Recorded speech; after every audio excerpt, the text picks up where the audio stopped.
एका कलाकाराने किती प्रतिभासंपन्न असावं याचं सर्वात मोठं उदाहरण म्हणजे आपला सिद्धू, अभिनेता सिद्धार्थ जाधव. बॉम्बे म्हणायचं की मुंबई, अभिनेता सिद्धार्थ जाधवने एका वाक्यात संपवला विषय. अभिनेता सिद्धार्थ जाधवचा नटसम्राट बालगंधर्व कलारत्न या पुरस्काराने सन्मान करण्यात आलाय. यावेळी त्याने मुंबईला मुंबई म्हणायचं की बॉम्बे म्हणायचं यावर भाष्य केलं. प्रसिद्ध मराठी अभिनेता सिद्धार्थ जाधवचा नटसम्राट बालगंधर्व कलारत्न पुरस्काराने सन्मान करण्यात आला. सिद्धार्थ जाधवच्या कारकिर्दीला 25 वर्ष पूर्ण झाल्याच्या निमित्ताने त्याला हा पुरस्कार साईदिशा प्रतिष्ठान आयोजित 25व्या नटसम्राट बालगंधर्व पुरस्कार सोहळ्यामध्ये प्रदान करण्यात आला. हा कार्यक्रम यशवंत नाट्य मंदिर, माटुंगा, मुंबई येथे पार पडला. यावेळी बॉम्बे म्हणायचं की मुंबई यावर बोलताना सिद्धार्थने एका वाक्यात उत्तर दिलं. सिद्धार्थ जाधव म्हणाले, मी माझ्या मुलीसोबत इथे आलोय. तिच्यासोबत हा पुरस्कार स्वीकारून मला खूप आनंद होतोय. 2009ला मला युवा बालगंधर्वकडून पुरस्कार मिळाला होता. मी 2000 साली माझ्या कारकिर्दीची सुरुवात केली होती. आज 25 वर्ष झाली. मी मराठी मालिका आणि सिनेमांमध्ये काम करतोय, त्यामुळे हे वर्ष खूप महत्त्वाचं आहे. हा पुरस्कार मिळणे ही खूप मोठी गोष्ट आहे. आज मोठ्या दिग्गजांच्या समोर पुरस्कार स्वीकारण्याचा योग आला आहे. मला खूप चांगलं वाटतंय. हे पुरस्कार पुढे काहीतरी करण्याची ताकद देतात. मालिका ते सिनेमापर्यंत पोहोचण्याचा प्रवास आणि उभे राहण्याची ताकद नाटकांनी मला दिली. चेहरा नसलेल्या कलाकारांना रंगभूमीने चेहरा दिला, असंही तो म्हणतो. मुंबईला मुंबई म्हणायचं की बॉम्बे म्हणायचं यावरून अनेकदा वाद होतो. यावर बोलताना सिद्धार्थ म्हणाला की मुंबईला मी मुंबई म्हणणार, मी मुंबईत राहतो आणि मी मुंबईच बोलणार. प्रदूषणाच्या प्रश्नावर बोलताना तो म्हणाला की प्रदूषणासह महाराष्ट्रात आणखी काही प्रश्न आहेत. मी व्यसनमुक्तीचा ब्रँड ॲम्बेसेडर आहे. युवक मोठ्या प्रमाणात व्यसन करतात आणि ते कमी झालं पाहिजे. या कार्यक्रमाला केंद्रीय सांस्कृतिक मंत्री गजेंद्रसिंह शेखावत यांच्यासह राज्याचे सांस्कृतिक मंत्री आशिष शेलार, अभिनेते मकरंद देशपांडे, मुरली ईशा, संहिता मणकर, भाऊ कदम, गायक कुमार सानू, सोनू निगम, आमदार मैथिली ठाकूर, विधानसभा उपाध्यक्ष अण्णासाहेब बनसोडे, मंत्री भरतशेठ गोगावले, दत्तात्रय भरणे, प्रताप सरनाईक, आमदार धनंजय गाडगे, आमदार प्रवीण दरेकर यांच्यासह अनेक कवी, अभिनेते आणि राजकीय नेते उपस्थित होते. एनर्जी, उत्साह आणि आनंदी स्वभाव यासाठी प्रसिद्ध असणारा अभिनेता सिद्धार्थ जाधव हा मराठी आणि हिंदी सिनेविश्वात लोकप्रिय आहे. आपला सिद्धू म्हणून लोकप्रिय असणारा सिद्धार्थ चित्रपट, मालिका आणि नाट्य क्षेत्रातील एक बहुगुणी कलाकार आहे. कॉमेडी किंग म्हणून देखील सिद्धार्थने खास ओळख मिळवलेली आहे. सिद्धार्थचा जन्म 23 ऑक्टोबर रोजी मुंबईत झाला. त्याने मुंबईतील रुपारेल महाविद्यालयातून शिक्षण घेतलं असून एकांकिका स्पर्धांपासून त्याने अभिनय कारकिर्दीला सुरुवात केलेली आहे. सह्याद्री वाहिनीवर 10 बाबूरावमध्ये त्याने टीव्हीवर पहिलं काम केलं. त्यानंतर हसाचे कटफू, घडलंय बिघडलंय, आपण यांना पाहिलंत का यासारख्या कार्यक्रमांनी त्याला लोकप्रियता मिळवून दिली. सिद्धार्थ बॉलिवूडमध्ये लोकप्रिय आहे. हिंदी, मराठी सिनेमांसह तो हिंदी टेलिव्हिजन रियालिटी शोमध्ये देखील चमकलाय. अभिनेत्याच्या मोठ्या पडद्यावरील पदार्पणाविषयी बोलायचं झाल्यास तो पहिल्यांदा 2004 साली केदार शिंदे दिग्दर्शित अग्गबाई आरिफच्यामध्ये दिसला होता. त्यानंतर त्याचा जत्रा हा सिनेमा खूप गाजला. आजही सिद्धार्थ जत्रामधील भूमिकेसाठी प्रसिद्ध आहे. सिद्धार्थने 2005 साली रोहित शेट्टी दिग्दर्शित गोलमाल फन अनलिमिटेड सिनेमामध्ये सत्तू सुपारी भूमिका साकारत बॉलिवूड डेब्यू केला होता. सिद्धार्थच्या लोकप्रिय मराठी सिनेमांमध्ये बकुळा, नामदेव घोटाळे, साडेमाडे 3, दे धक्का, मी शिवाजीराजे भोसले बोलतोय, गलगले निघाले, लालबाग परळ, हुप्पा होया, फक्त लढ म्हणा, टाईम प्लीज, फास्टर फेणे, झुरळा ही नावे अग्रक्रमाने घ्यावी लागतील. तर त्याने गोलमाल फन अनलिमिटेड, सिम्बा, सूर्यवंशी, गोलमाल रिटर्न, सर्कस या हिंदी सिनेमांमध्येही उल्लेखनीय काम केलं आहे. सिद्धार्थने त्याच्या अभिनय कारकिर्दीची सुरुवात 10 बाबूराव या टेलिव्हिजन शोपासून केली होती. आजही तो टीव्हीवर सक्रिय आहे. त्याने टीव्हीवर कॉमेडी सर्कस का नया दौर, कहाणी कॉमेडी सर्कस की, कॉमेडी सर्कस के अजूबे, कॉमेडी नाइस बचाओ, नच बलिये, महाराष्ट्राचा डान्सिंग सुपरस्टार या स्टार प्रवाहाच्या कार्यक्रमाचा तो परीक्षक देखील होता. याशिवाय सध्या तो आता होऊ द्या धिंगाणा या कार्यक्रमाचं सूत्रसंचालन करताना दिसतोय. एका कलाकाराने किती प्रतिभासंपन्न असावं याचं सर्वात मोठं उदाहरण म्हणजे आपला सिद्धू, अभिनेता सिद्धार्थ जाधव.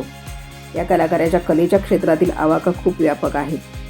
मराठी नाटक, सिनेमा, टेलिव्हिजन, बॉलिवूड, बंगाली चित्रपट अशा सर्वच ठिकाणी अभिनेता सिद्धार्थ जाधवने नाव गाजवलं. कलेच्या प्रत्येक मंचावर त्याने आपल्या कलेची जादू दाखवली. मुंबईतील सर्वसाधारण कुटुंबात वाढलेल्या सिद्धार्थचं मराठीवर विशेष प्रेम आहे.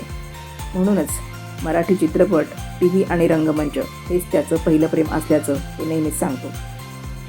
उत्तम अभिनय शैली, साधी राहणे आणि प्रत्येकाला अगदी आपल्यातला वाटावा असा प्रेमळ स्वभाव, त्यामुळे सिद्धार्थ कायम प्रेक्षकांच्या चर्चेत असतो. अभिनेता सिद्धार्थ जाधवचा जन्म 23 ऑक्टोबर 1981 साली झाला. कोकणातील रत्नागिरी हे त्याचं जन्मगाव, तर वास्तव्य मुंबईतच तो लहानाचा मोठा झाला. वडील रामचंद्र जाधव आणि आई मंदाकिनी जाधव. पंकजाक्षी जाधव ही सिद्धार्थची बहीण आहे. सिद्धार्थचं शालेय शिक्षण मुंबईतील शिवडी महानगरपालिकेच्या शाळेतून झालं. सरस्वती विद्यालयातून पुढे शिक्षण पूर्ण झालं. त्यानंतर डी.जी. रुपारेल कला, विज्ञान आणि वाणिज्य महाविद्यालयातून त्याने पदवी शिक्षण पूर्ण केलं. सिद्धार्थने 10 मे 2007 मध्ये तृप्ती अक्कलवार यांच्याशी लग्न केलं. त्यांना स्वरा आणि इरा या 2 मुली आहेत. हे जोडपं परफेक्ट कपल म्हणून देखील लोकप्रिय आहे. मुलगी इरा आणि तो सतत मजा मस्ती धमाल करत असतात. सदाबहार अभिनयासाठी प्रसिद्ध सिद्धार्थ त्याच्या वैयक्तिक जीवनातही तेवढाच धमाल करत असतो. सिद्धार्थने त्याच्या अभिनय कारकिर्दीला लहान वयापासून म्हणजे वयाच्या 15व्या वर्षापासून सुरुवात केली आणि पहिला पुरस्कार वयाच्या 15व्या वर्षीच त्याने घेतला. 1996 मध्ये त्याला रवी किरण बालनाट्य स्पर्धेमध्ये सर्वोत्कृष्ट बालकलाकाराचा पुरस्कार मिळाला होता. थिएटर करताना त्यांनी डी.डी. सह्याद्रीवर 10 बाबूराव, हसा चकट हो, घडले बिघडले आणि दार उघडा नागडे यासारख्या विविध कार्यक्रमांमध्ये काम केले. थिएटरमध्ये काम करत असताना संजय नार्वेकर अभिनीत नाटक लोचा झाला रे मध्ये सिद्धार्थने आदिमानवाची भूमिका साकारली होती. त्याच्या या भूमिकेने त्याच्यातील दडलेल्या एका अष्टपैलू कलाकाराचं दर्शन घडवलं. लोचा झाला रे या नाटकातील भूमिकेनंतर सिद्धार्थला संजय नार्वेकरची मुख्य भूमिका असलेल्या पहिल्या मराठी चित्रपटाची ऑफर आली. त्या चित्रपटाचं नाव होतं अगवाई अरेच्चा. या चित्रपटापासून त्याने मराठी चित्रपटसृष्टीत आपला झेंडा रोवला. त्यानंतर त्याला मराठी चित्रपट आणि मालिकांच्या ऑफर्स मिळत गेल्या. त्याला प्रचंड लोकप्रियता मिळाली. 2006 मध्ये रोहित शेट्टीच्या गोलमाल फन अनलिमिटेड या अत्यंत यशस्वी कॉमेडी चित्रपटातील त्याची सत्तू सुपारी ही भूमिका चांगलीच लोकप्रिय झाली होती. या भूमिकेने त्याला बॉलिवूडमध्ये स्थान मिळवून दिलं. सत्तू सुपारी ही व्यक्तिरेखा सिद्धार्थच्या कारकिर्दीला कलाटणी देणारी ठरली. सिद्धार्थने गोलमाल रिटर्नमध्ये देखील काम केलं. अचूक कॉमिक टायमिंगसाठी ओळखला जाणाऱ्या सिद्धार्थने 2007 मध्ये बकुळा नामदेव घोटाळे या मराठी चित्रपटातून त्याची पहिली भूमिका साकारली.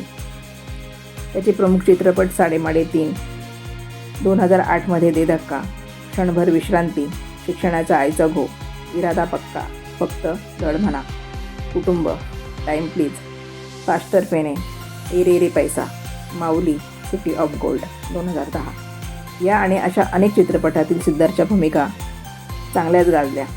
सिद्धार्थने अनेक मराठी चित्रपटातून प्रेक्षकांचं मनोरंजन केलं आहे. मिथुन चक्रवर्ती यांची भूमिका असलेल्या अम्मी सुभाषी बोलची या बंगाली चित्रपटात सिद्धार्थ जाधव यांनी अभिनय केला होता. सिद्धार्थ जाधवची भूमिका असलेला रझाकार हा चित्रपट तेलुगू भाषेत दाखवला गेला. भारतीय स्वातंत्र्य चळवळीचं एक पान उलगडून दाखवणारा मराठीतील हा चित्रपट पहिल्यांदाच इतर भाषेत दाखवला गेला आहे. प्रियतमा हा मराठी चित्रपट सिद्धार्थच्या आवडत्या चित्रपटांपैकी एक. या चित्रपटात प्रियतमा, पोतराज, परशा आणि पाटलांची लेक गौरी यांच्यातली प्रेमकथा दाखवली. मराठी, बॉलिवूड असे अनेक चित्रपट सिद्धार्थने फुल एनर्जी लावून गाजवलेले आहेत. पत्नी तृप्तीसोबत त्याने नच बलिये 8 मध्ये सहभाग घेतला होता. कॉमेडीसोबतच एक उत्तम डान्सर देखील तो आहे. नच बलियेच्या सेटवर त्याने आपल्या डान्सचा जलवा दाखवून प्रेक्षकांचं लक्ष वेधून घेतलं. जज म्हणूनही त्याने भूमिका निभावली. महाराष्ट्राचा dancing superstar, dance Maharashtra dance यासह अनेक रियालिटी शोचा तो जज देखील होता. सिद्धार्थ प्रभुदेवाचा मोठा चाहता आहे. शाळेत असल्यापासून तो प्रभुदेवा यासारखा डान्स करण्याचा प्रयत्न करतो. हमसे हे मुकाबला या गाण्यावर तर तो हुबेहूब त्याच्यासारखा डान्स करायला शिकला. इतकंच नाही तर त्याच्या शाळेच्या दप्तरावरही त्याचं चित्र होतं. राधेच्या सेटवर जेव्हा सिद्धार्थ प्रभुदेवांना भेटला, दप्तरवरचं त्याचं चित्र जिवंत होऊन माझ्यासमोर असं प्रत्यक्षात येईल असं स्वप्नातही कधी मला वाटलं नव्हतं, अशा शब्दात त्याने आपल्या भावना व्यक्त केल्या. सिद्धार्थच्या कामामुळे त्याला अनेक पुरस्कार देऊन सन्मानित करण्यात आलं आहे. कलेच्या दुनियेत अभिनयाचा जलवा दाखवत प्रेक्षकांचं अविरत मनोरंजन तो करतोय. पुढील वाटचालीस त्याला असंख्य शुभेच्छा.